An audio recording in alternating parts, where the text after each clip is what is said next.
Get started.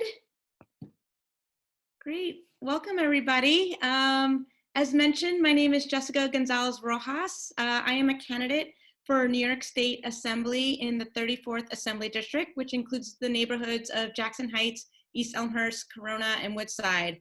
And quite frankly, this is the epicenter of the coronavirus pandemic. And as a candidate, when we learned how serious this virus was, we quickly shifted our work and our strategies to focus on two things. We began phone banking every single night to check in on our neighbors and make sure that we're offering them mutual support and connecting them to resources that they need to stay healthy and remain in their homes. And we've shifted to what would have been in-person town halls on issues that impact our community and our neighborhoods to a virtual platform. So we've been hosting these virtual webinars on topics that impact our district.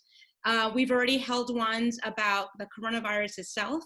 We held one on homeschooling the night before many of our children were ready to go into remote learning with our public schools.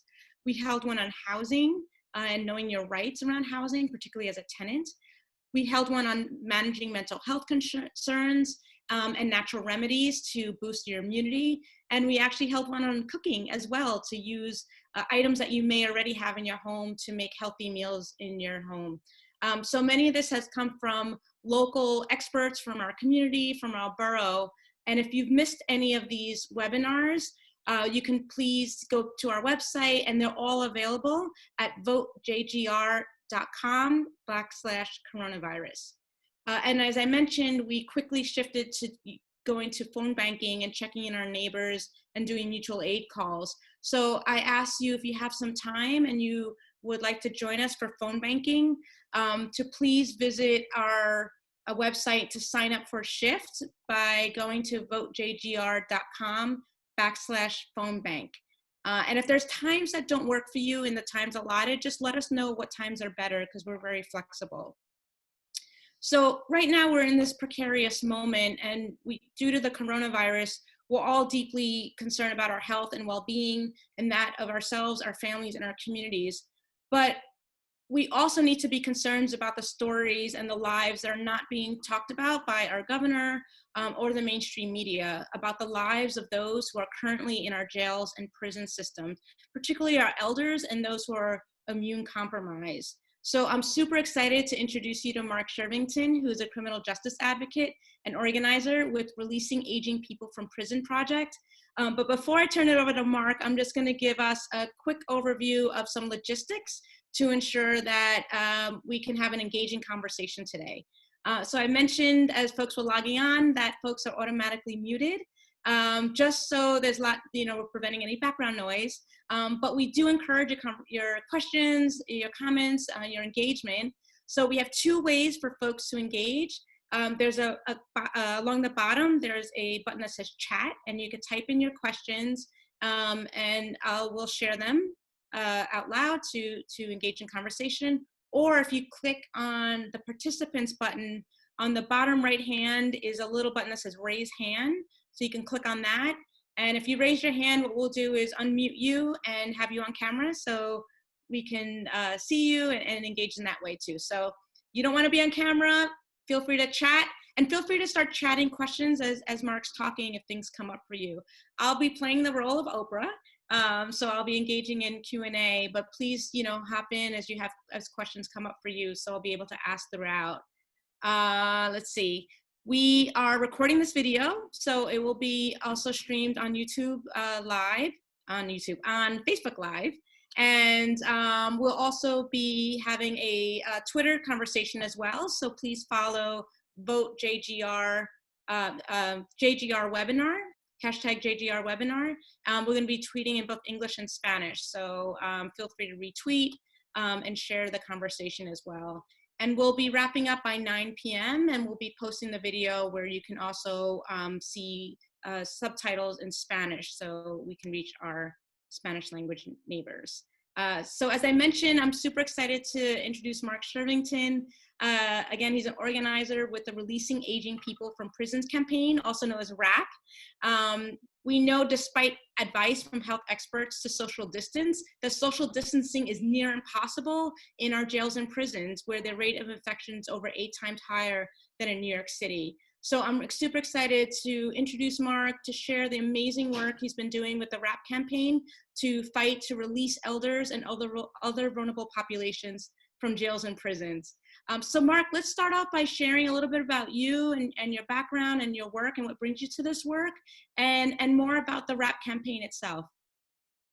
Okay, well, I'll take that in reverse. Okay, and sure. state in the beginning that the WRAP campaign, the Release Aging People in Prison campaign, organizes people in communities across the state, the entire state of New York, to end death by incarceration sentences and to release older people in prison. I come to this work from having the experience of being formerly incarcerated. I served a little over 29 years on a sentence of 15 to life, meaning that I should have been released on parole after the initial 15 years. However, I was repeatedly denied parole for another 9 times, which practically doubled my sentence before I was finally released in 2015 at my 10th parole board. During that ordeal, there were several experiences similar to the one that we are currently in, though not as serious. There was the MRSA outbreak, the HIV crisis, the SARS outbreak, and a few other instances similarly that people outside had difficulty with, and it was primarily, it was like terrifying to be incarcerated and not to have, you know, even limited resources available to protect yourself from those things. Combine that with the fact that prison healthcare uh, is practically non-existent.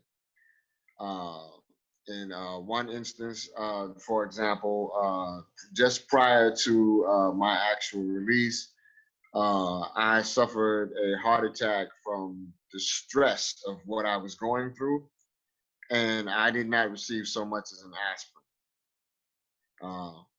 And there was, in another instance, there was a nurse at Otisville, where I was released from, who was notorious for prescribing drink more water for virtually any ailment. Like if you weren't like on your deathbed being carried into the infirmary, that was her general response. As it stands now, we are getting reports from several people with loved ones inside stating that the men and women are, in some instances, even afraid to seek medical attention because if they are quarantined, that what it would be, they would be basically be isolated and left to die, right? And they would prefer not to go through that, in some instances. And those who seek treatment are not, in some instances, being treated for the COVID-19 symptoms. Excuse me. They are, in some instances, also being told that they are not or will not be tested because the testing is being saved for the prison guards. There are reports that prison guards are telling prisoners that they hope that the prisoners catch it and die. Despite what you might hear in the media, right? The on the ground, day-to-day accounts that we are getting from inside tell a different story.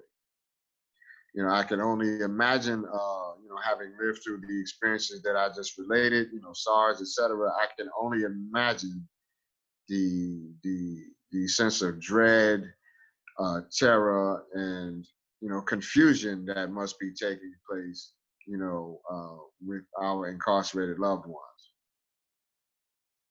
This would also be scary because since they have banned uh, visiting, from the public, so family, loved ones, cannot go visit, which means that the only way, since at least from that point forward, that the only way that the virus could enter the prison system is from the staff, the prison guards themselves, and the civilian staff, depending on their contact, with the prison population.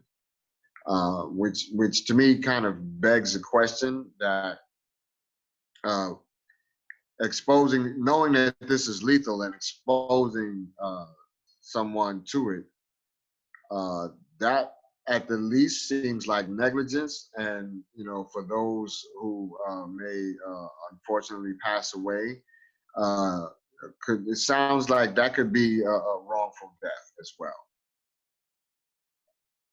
Now, RAP has made public several demands of the governor and the state prison system. The Department of Corrections and Community Supervision is now called, to release elder people age 55 and older, and others who may have compromised immune systems or otherwise be vulnerable to catching the coronavirus. So far, they have fallen on deaf ears, despite the fact that our demands are now almost daily being increasingly echoed by public health professionals and as well as others in the legal profession, who are basically, bringing Governor Cuomo to task for his lack of action. There are governors in other states who have gotten ahead of this, in limited ways, but at least they have made efforts. They have taken steps to release people from prison. There are governments in other countries who have done likewise to prevent the spread of the coronavirus, and any resulting fatalities in that situation. In being incarcerated, it is impossible to do personal, physical, or social distancing, however you choose to phrase it. You do not have access to hand sanitizer, at least in New York State, for the simple reason that a prisoner cannot, in the first instance, have anything with alcohol in it. So, ironically, the governor has prisoners producing a hand sanitizer that they themselves cannot have or use. And if they happen to be caught with something like that, they would be punished. Right? The Department of Corrections response in the previous epidemic situations was essentially punitive, and pretty much so now. They respond with isolation and again, as we see in this instance, blocking contact between prisoners and their families, through whether it be through visiting or limiting the mail, and telephone access. And in this instance, they are not providing the resources, that people out here would take for granted, as being like at least the very basics that someone would need to just cope with the coronavirus.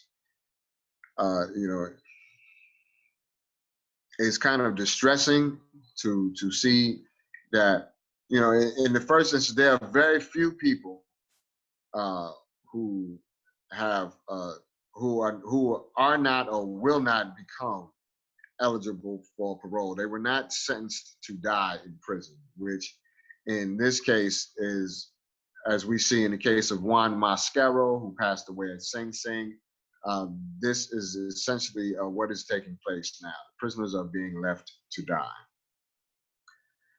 Like I said, RAP, our demands, for releasing aging people and others who are vulnerable to the virus are being echoed by public health professionals, and it's strange that Governor Cuomo would start out, his daily press campaign, during this crisis, stating and reiterating since that, the response, that the situation is based on science and math, and the response should be as well.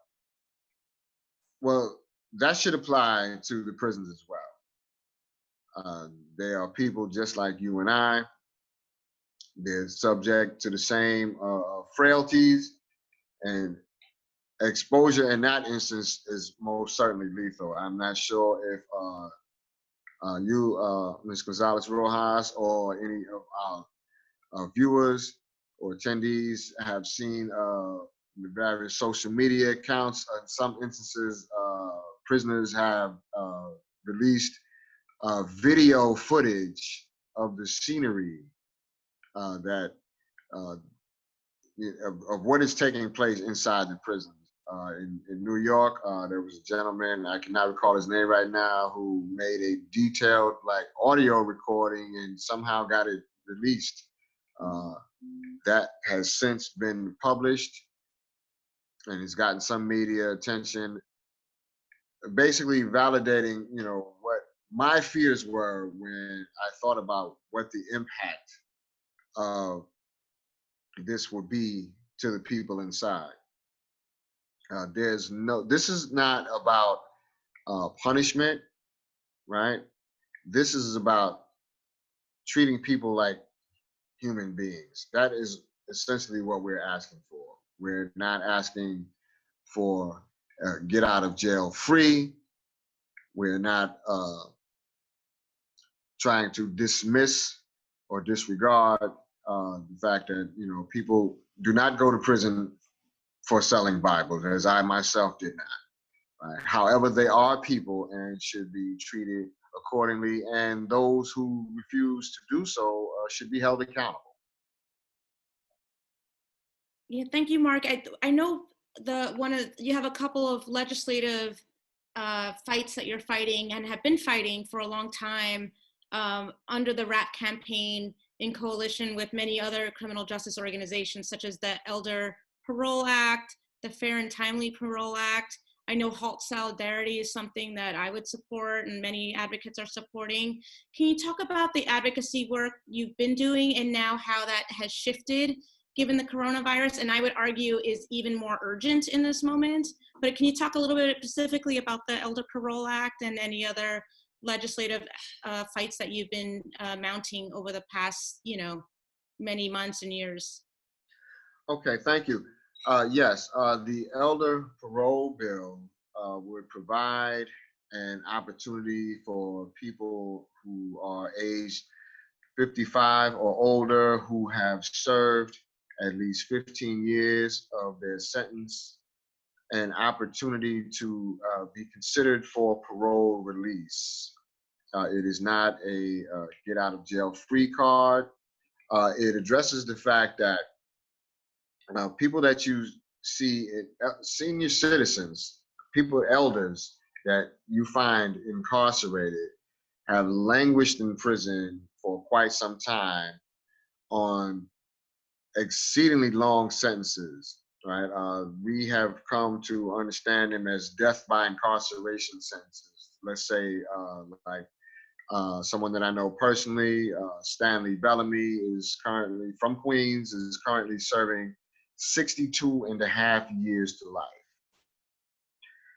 There is no way that that means that he would not be eligible for parole until he serves 62 and a half years. Okay, now let's back up a second. The reason why we say 55 is because, first of all, that is from the Department of Corrections' own perspective and public statements. That is the age at which they consider someone an elder or a senior citizen.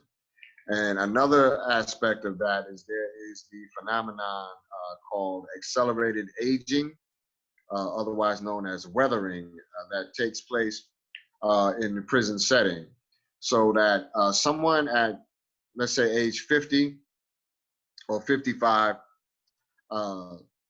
they may be the same chronological age as, let's say, myself or someone else, but they are biologically, they are closer to someone, let's say, 65 or 70, right? Because of the stress, of living in those toxic conditions, right? It basically wears you down at a faster pace.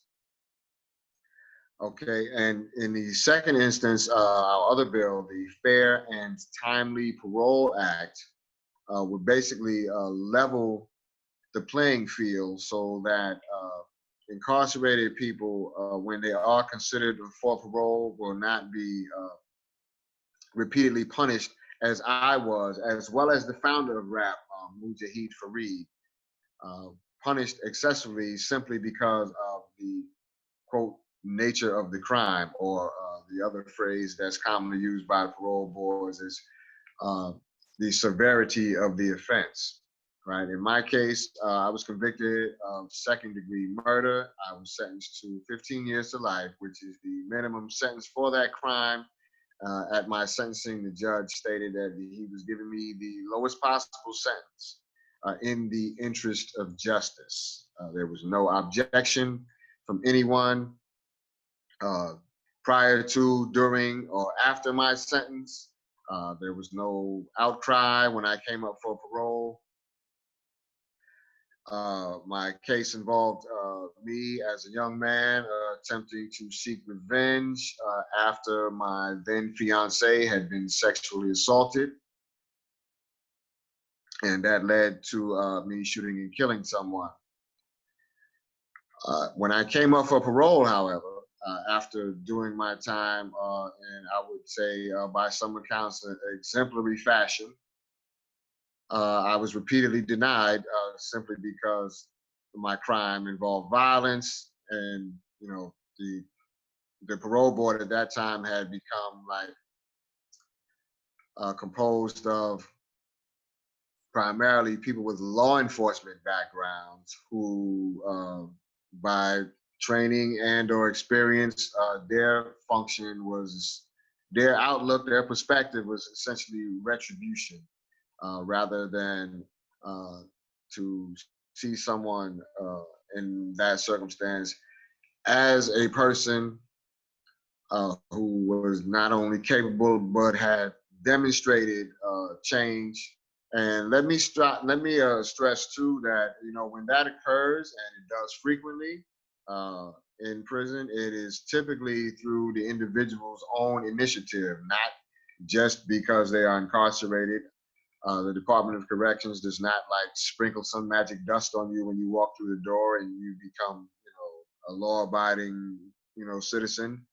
The individual has to choose that, as I did, and I did so with the guidance of people like RAP's executive director, Jose Saldana, people like that, my elders who basically coached or mentored or guided me into using my time constructively to prepare myself for eventual release. Another thing that we have asked for and had some success with is to have the parole board fully staffed with people who, by background, training, education, and experience, understand the possibility and the reality of human change and redemption, like social workers, clergy, people with psychology backgrounds, and so forth, not simply lock them up and throw away the key type people. Let me touch on another thing. I just stray thought. I just recalled this. Right, another instance of why people. Well, people. Let me put it in this context. People, somewhat understandably so, especially Black people, are kind of reluctant nowadays to seek medical attention. Right, you know, that kind of goes back to the Tuskegee experiment. You know, there's a distrust. Well, in prison, that is often justified by situations. For example, like when I was at Greenhaven, there was a gentleman there. I forget his name, but you know, he was one of the prison doctors. Another prisoner shared with me some information, some documents that he had recovered during a lawsuit. He was an older gentleman. He had a lot of medical problems. He sued for better medical care, and he asked for the state to produce the credentials of the medical staff. Lo and behold, this one gentleman who was, you know, addressed as Dr. So and so had never actually attended medical school, right? He had only attended, listen carefully, he had only attended veterinary school in Haiti. He was never actually trained and licensed to practice medicine on people in this country or in this state. And years later at Otisville, he reappeared. See, this is another aspect of it. They don't have doctors at the prisons. They contract with doctors to come in. They go around, they visit. They're like traveling doctors. They go from prison to prison. Lo and behold, years later, I'm at Otisville. I see the same guy, the almost doggy doctor, show up, right, at the prison. He's still working there.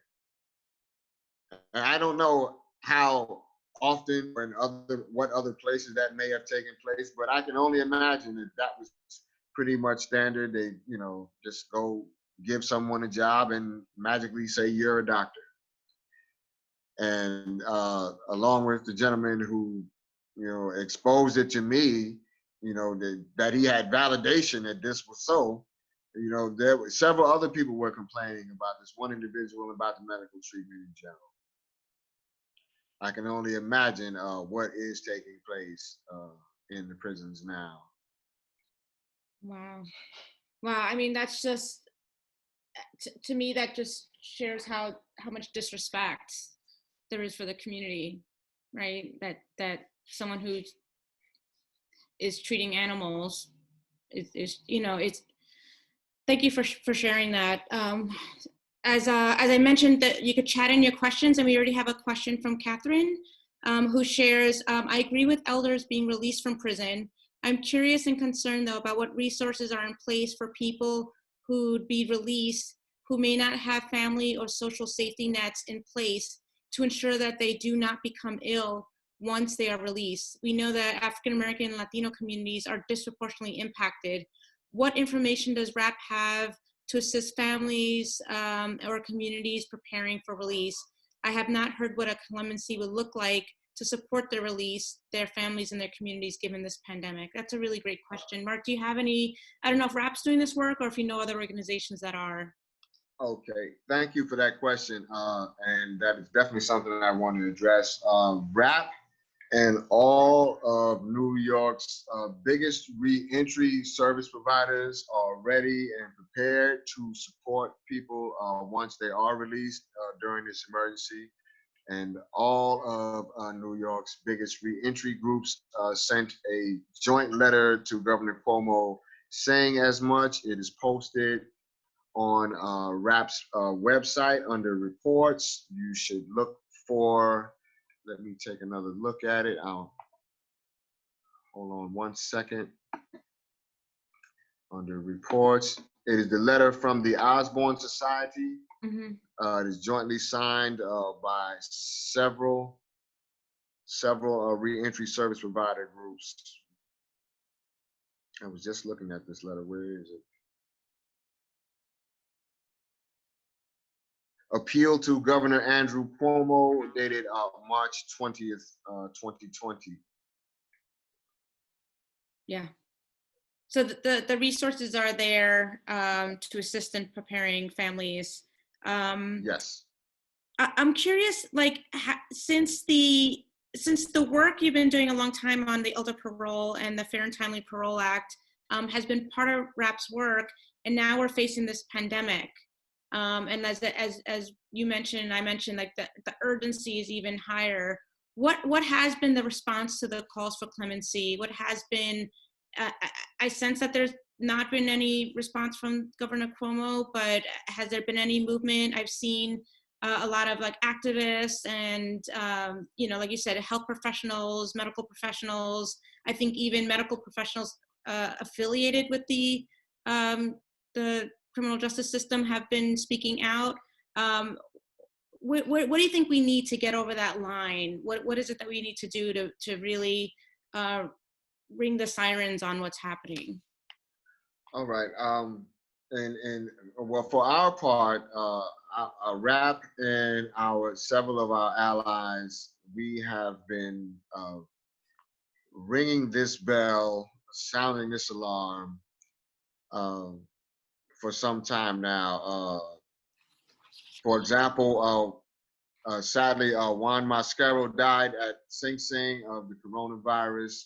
We went straight there, wearing masks and gloves and keeping physical distance, and held a vigil and a press conference to highlight what one prison health official described as an impending storm. I can't recall that person's name, but that his statement was widely published in the media. I think it was called "A Storm Is Coming," right? I think that's how it was captioned. Another thing is that we have held on our own or participated in, like as in this case, several video conferences, webinars.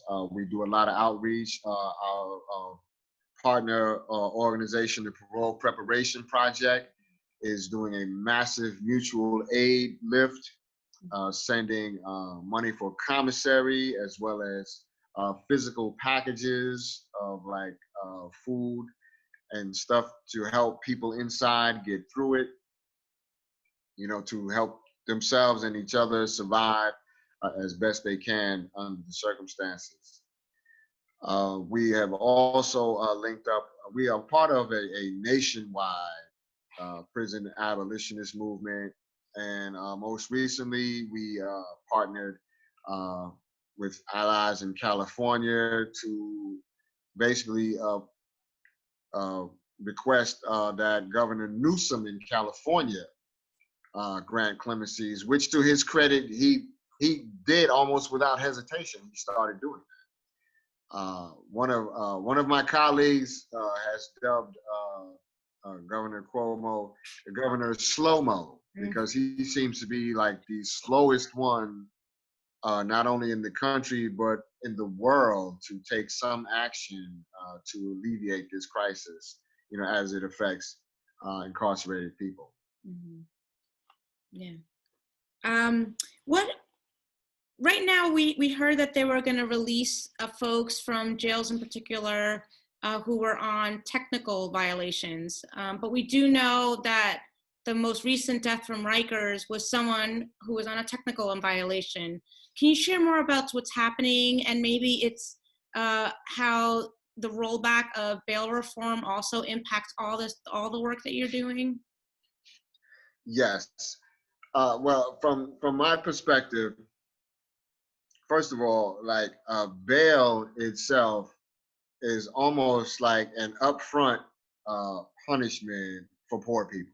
Mm-hmm. In other words, at least up until the reforms were enacted, however briefly they were, if you didn't have money, you stayed in jail until the outcome of your case, and not having the opportunity for bail in most cases put like psychological pressure on people to to plead guilty, because you would just be held and held, and almost like, we used to call it bullpen therapy. You go to court and go back to jail.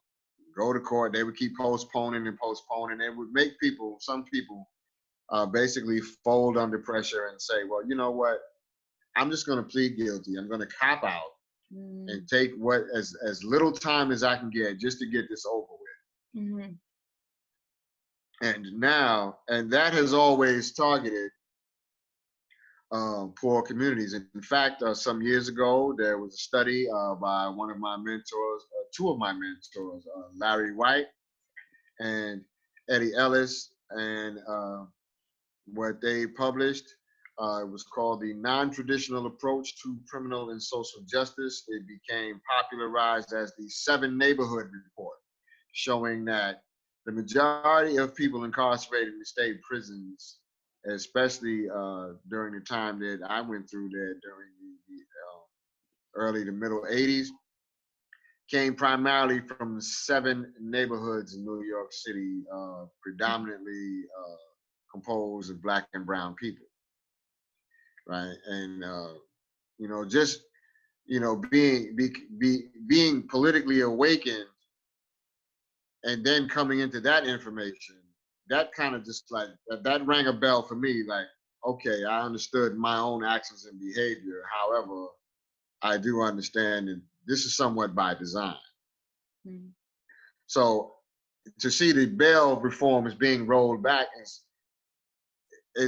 to me is reminiscent of like just maybe a souped up 21st century version of what was previously documented in terms of these 7 neighborhoods. Some, I forget his name. I think it was a politician who later became a judge. It may have been Judge Alton Walden. He took the report by Mr. White and Mr. Ellis and came up, did some more findings, and he came up with what they call the $1 million blocks. Like, there are certain areas in these zip codes that produce more of the prison population than any other, which also speaks to the fact that certain areas have been, have been, and to some extent still are, over-policed. Mm-hmm. Absolutely. Mm-hmm. Yeah, and what would you say to the terrible tropes out there, right? The people who are fear-mongering, when we're demanding that elders and immune-compromised people are granted clemency, and you hear the sort of negative, responses. What is your response to that? I think some of the stories you told were really powerful. But what are ways that you educate communities about what's really happening and what needs to happen, and how this won't be harmful to the communities, and in fact, an important and healthy thing that needs to happen? Okay. Well, in the first instance, the sentences that have been given out are too long in the first place. Mm. Secondly, the population that rap highlights, as like the basis of our work, is the least likely to recidivate. Mm. Meaning these are the people most unlikely, least likely to return to prison for committing another crime. Mm-hmm. Right? In other words, they are the best bet for parole, as I myself was, and our founder Mujahid Fareed was, our current director Jose Saldana was. There's no logical reason they should be held in the first place. And if you look at the RAP page, the RAP site, I will pull it up now. There's a letter from the Brennan Center for Justice to Governor Cuomo, advocating our current position, our basic position, but adapted to the current corona apocalypse, right, in which they echoed that sentiment that the sentences are too long in the first place, and there's absolutely no reason to not grant clemency when these individuals shouldn't be in prison in the first place. Mm-hmm. Yeah. And we included a link to the letters and a couple other resources that you shared in the chat as Yes. well. And I have a comment from Nawana. She says, I appreciate all that have an interest and concern for our loved ones who are incarcerated. My husband has been inside for 32 years on a 35-year to life sentence. We have filed an application for clemency based on the governor's qualifications, and he only granted 3. Not to mention my husband has a wrongful conviction, like so many you mentioned. Like everyone else, we just want him home. Could you share my contact information with that person, and I will direct her to some additional help and resources? Yes, absolutely. Absolutely. And I think these are the stories of what we're dealing with right now, and the fact that the governor granted 3 people clemency. Is that where we are right now? And what do you think it's going to take to To move? my knowledge, he hasn't granted any in the Mm-hmm. wake of this crisis, and he has we've gotten his attention, but that's all we've gotten. We've not gotten his action. And that is like really sad, and it's upsetting, not only to myself personally, my colleagues as well, but especially to the family members that I talk to daily about what's going on, and hearing their fears and concerns. And I it's just hard on me personally. I feel like almost it's frustrating, and I'm thinking, well, wow, can't you? This is a person. This is people you're talking about. Like the first thing that I recall seeing, and I just saw it again tonight in some other media. I was looking online.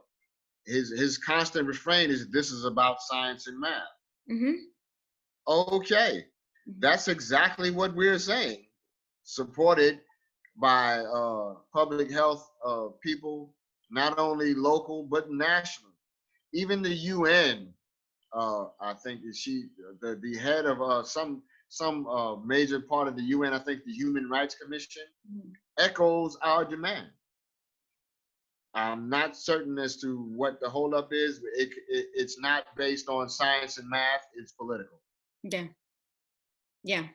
I mean, and we saw this with the budget, right? That the bail reform was only enacted for 3 months before they caved to political pressure from mostly the law enforcement community. And here we are, it's been rolled back in the budget. These hard fought victories are now being rolled back under only 3 months of operating under it. So to me, this is a question of political courage. Yes. Yeah. Or lack thereof. Or lack thereof, exactly. Lack of political courage. We have about 10 more minutes. And again, if folks have questions, so please type it in the chat or raise your hand. But Mark, I want to give you some time to share, like, what can we do, right? People that are learning about this issue, where can they go and learn more? And for those who are already impassioned to like take action and be involved, what are the places where we could take action and elevate this call for clemency? Okay, you could join RAP's clemency campaign. We're calling it Clemency Now. That's hashtag Clemency Now. Another one is hashtag Clemency Coast to Coast. That's joining with our California colleagues and others in between. You could also visit the events page on at the RAP website for upcoming actions and events. They can also, if they're so inclined, they can contact me for anything related. Mm-hmm. Great. And Mark, were there some resources you wanted to share? I know we wanted to, we have some things to share on the screen. Yes, I see they're posted in the chat. Okay, so that's all there already. Yes. Great. What else should we know about this fight? What is I've seen so many, communities come together and make these calls to action. What is important? What else is important to lift up so that we're fully aware of the urgency of this? I'm thinking about like what is happening to those who are experiencing symptoms inside. As you've mentioned over and over again, and it's so important to underscore, health officials are sounding the alarm on this. What are the conditions that people are facing, and what is happening to the extent that you're aware to those who are feeling ill in this moment, knowing what you know in your experience and seeing the lack thereof care and being told to drink water. What else are you hearing from the communities that are inside? At one place, let me see if I could just quickly take a peek at this. I got a report earlier that at one prison, that the staff was handing out masks to the population, the prison population. That was inspiring. It's a little too late though, right? Because the virus is already in the system, it's spreading through the system. At some other places, they are turning dormitories and various tiers in cell blocks. A tier is a row of cells. Tiers and cell blocks into quarantine units. It's sad that, like I said, some people have been punished for seeking treatment. Some places they have like kind of a media blackout, where, like, for example, a woman shared with me that her and her husband were exchanging. They allowed them to do emails now, so she said her and her husband were exchanging emails, and they sent a series of about 7 back and forth, and 5 of those were blocked or censored because they were talking about coronavirus. Oh wow. Yeah, so it's like each prison, although it's part of one system, depending on where it's located, has they all do the same thing a little differently. So they're all responding, but in ways that are mostly punitive to the prisoners. Mm-hmm. It's sad, but we have to keep up the fight. We're talking about basic human rights issues. They were not sentenced to death. They were sentenced to do their time and to be released afterwards. Mm-hmm. That is what we're fighting for. We're asking for their release to be expedited in the wake of the emergency, which is now being called a pandemic. It's global. And so we're not just making this up. It's not an exaggeration. Mm-hmm.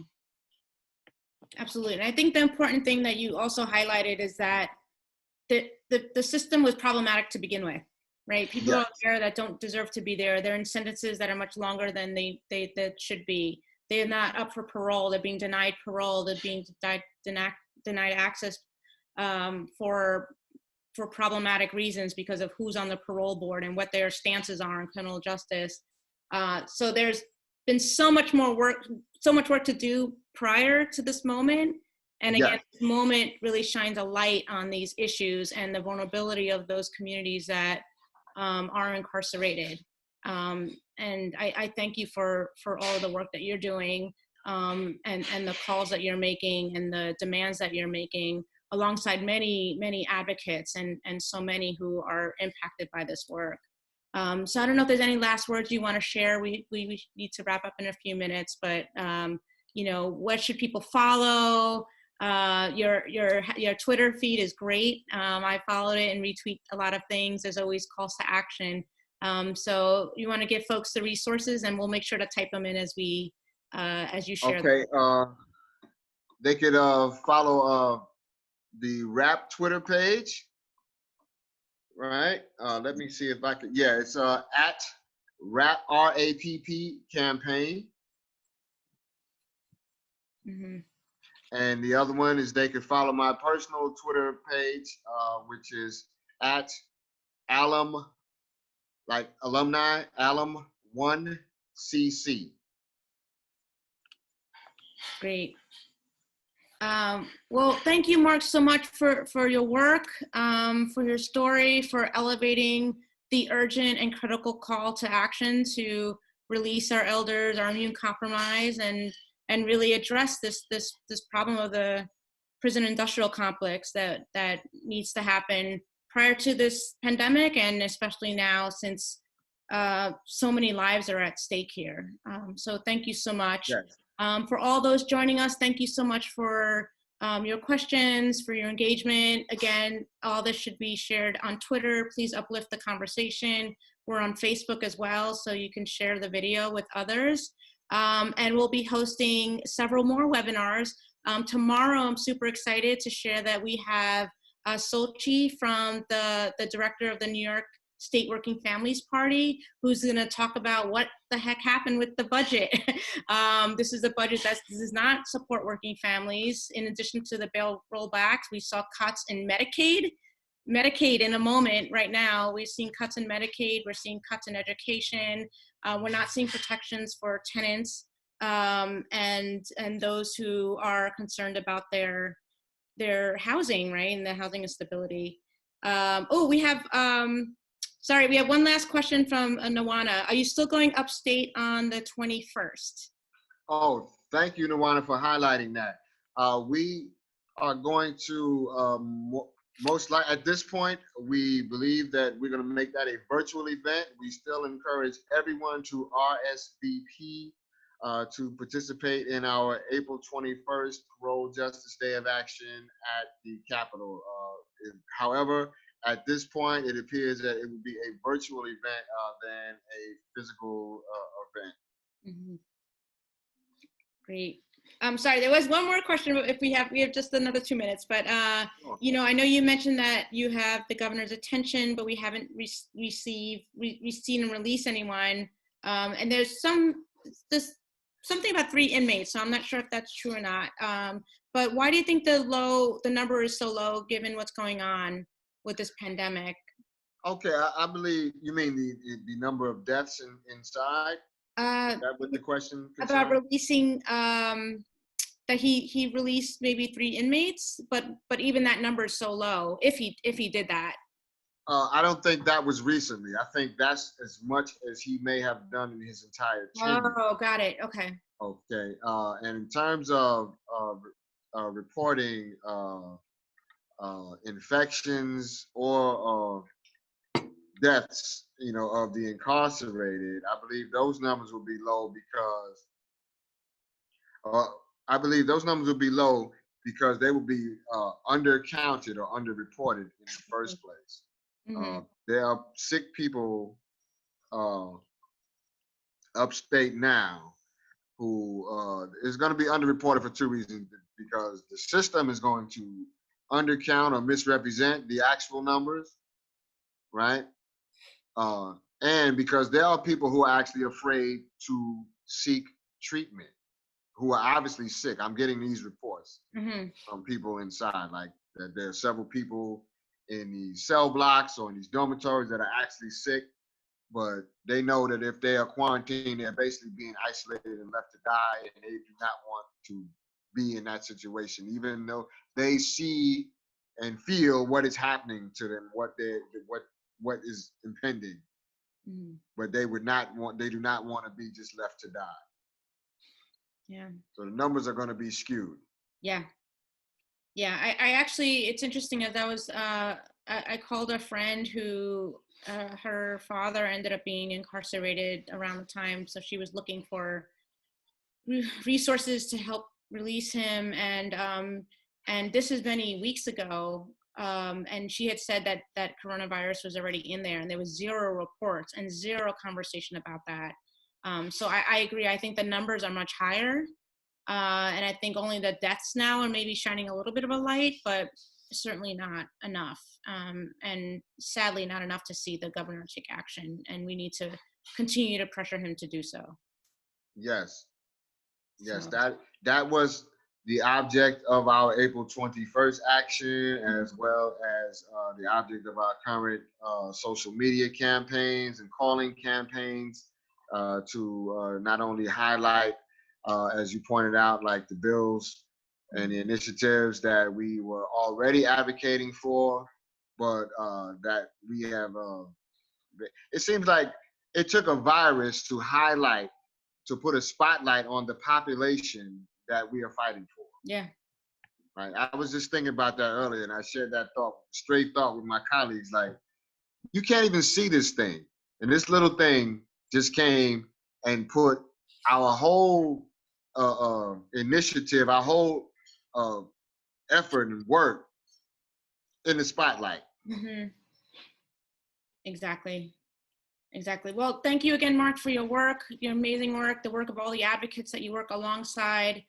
Thank you all for joining us. And again, join us tomorrow night with Sochi, who explained the budget. And then also on Sunday at 6 o'clock, we'll have Whitney Hugh. He'll be talking about immigration and knowing your rights in this pandemic as well. So we hope you all would join us. And again, thank you, Mark, for your words, your story, your call to action, everything that you're doing on behalf of those who are incarcerated. So thank you again for joining us. Thank you, Jessica. Thank you for having me. Okay. Take care, everyone. Good night.